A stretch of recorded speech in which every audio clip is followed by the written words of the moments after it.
Assalamualaikum rekan Polres Aceh Utara. Wakapolres Aceh Utara Kompol Muhayyad Effendi bersama Ketua Bayangkari Cabang Aceh Utara, Nyonya Mary Zatri melaksanakan kunjungan kerja ke Polsek Batpia, Polsek Batpia Barat, dan Polsek Mak Sukun pada Selasa 12 Agustus.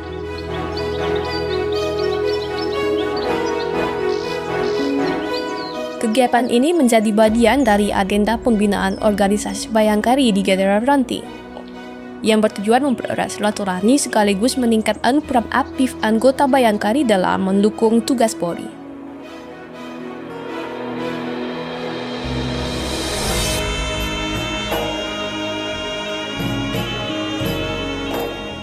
Dalam kunjungan tersebut, Ketua Bayangkari Cabang melakukan tatap muka dengan pengurus dan anggota Bayangkari Ranting Batpia Barat, serta Ramping Hosekul.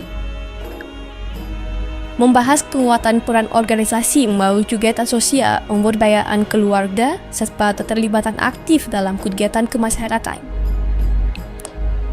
Selain itu, beliau turut meninjau pekarangan Palan Lestari yang dikelola anggota Bayangkari di masing-masing Ramping, sebagai upaya mendorong kemandirian pangan, pemanfaatan lahan pekarangan secara produktif, dan peningkatan kreativitas anggota dalam mendukung ketahanan keluarga.